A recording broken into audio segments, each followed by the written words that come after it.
যদি আগতে লাল খোৱা মানুহকেইটা ওলাই খাবলগীয়া হৈছে ছাৰ। আপোনাক কিবা এটা কম বেছি মানে চেনেল চাব পাইছে নেকি?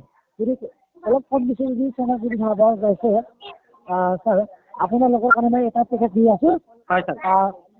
এটা মানে 21 টকা কেছবেক পাব আৰু লগতে পেকেজটো চেঞ্জ কৰাৰ কাৰণে আপুনি ইয়াত 15 টকা মানে ইয়াত মাফ কৰা যাব। লেট ফাইনটো ইয়াৰ নামটো হ'লে WB আনন্দ চেক বুলি কোৱা হয়, যাৰ প্ৰাইচটো হয় আপোনাৰ 235 টকা। 235 টকা কৰাৰ পিছত আপুনি 21 টকাটোতো পাবেই, লগতে আপুনি পেকেজটো চেঞ্জ কৰাৰ কাৰণে 15 টকাটো মাফ কৰা যাব আপোনাৰ।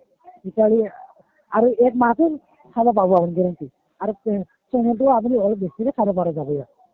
হয় ছাৰ, আমাৰ ইয়াত মানে এই আঘোণ মাহত গৰু মেলি দিয়ে নাই, পুহ মাহ ফাগুন এইকেইমাহ মানে জাক খোৱা গৰু আহে, জাক খোৱা গৰু মানে টিভিটো ভাঙি থৈ গ'ল ছাৰ। চেষ্টা কৰিম ছাৰ, টিভিটো ভাল কৰিলে ৰিচাৰ্জটো ভৰাই ল'ম ছাৰ। আচ্ছা হয় নেকি? ঠিক আছে এতিয়া মানে এতিয়ালৈকে বৰ্তমান কৰিব নোৱাৰে মানে ছাৰ? ছাৰ চেষ্টা কৰি আছোঁ ছাৰ, হোৱা নাই। লকডাউনৰ কাৰণে ধৰক এই টকা পইচা অকণমান অসুবিধা হৈ আছে ছাৰ। হয়, সেইকাৰণেতো কম ইমানো দি আছোঁ ছাৰ আমি, লকডাউনৰ কাৰণে অসুবিধা হোৱাৰ কাৰণে। হয় ছাৰ, বৰ দুখিত ছাৰ, উপায় নাই ছাৰ। আগতে লাল খোৱা মানুহকেইটা ওলাই খাবলগীয়া হৈছে ছাৰ। হয় থেংক ইউ মই আপোনাক লকডাউনৰ মানে টকা পইচাৰ মানে অসুবিধা হৈ আছে মানে। হয় ছাৰ, মই মানে আগতে লাল খাইছিলোঁ ছাৰ, এতিয়া মই চুলাই খাইও ঠাহনি পোৱা নাই ছাৰ। আচ্ছা হয় নেকি? ঠিক আছে হয় ইয়াৰ কথা।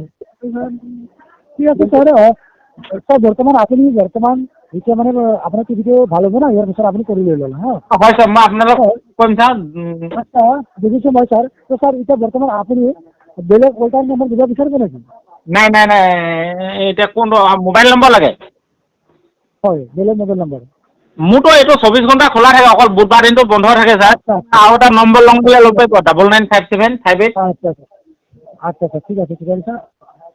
তো ছাৰ যদি আপুনি বৰ্তমান আমাৰ এয়াৰটেল ডিজিটিভিটি অন্য এটা টিভিৰ কাৰণে ব্যৱহাৰ কৰি আছে নেকি ছাৰ?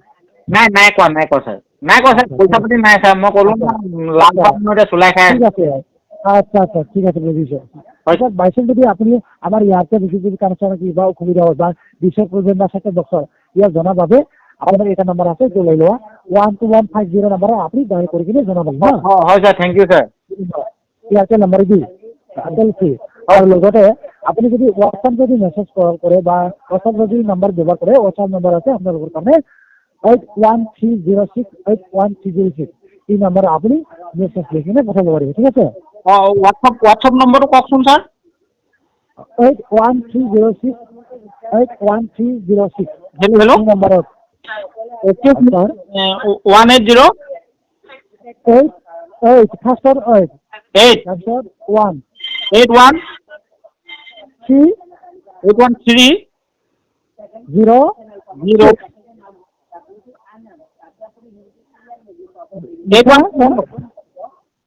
81306 বুঝলা?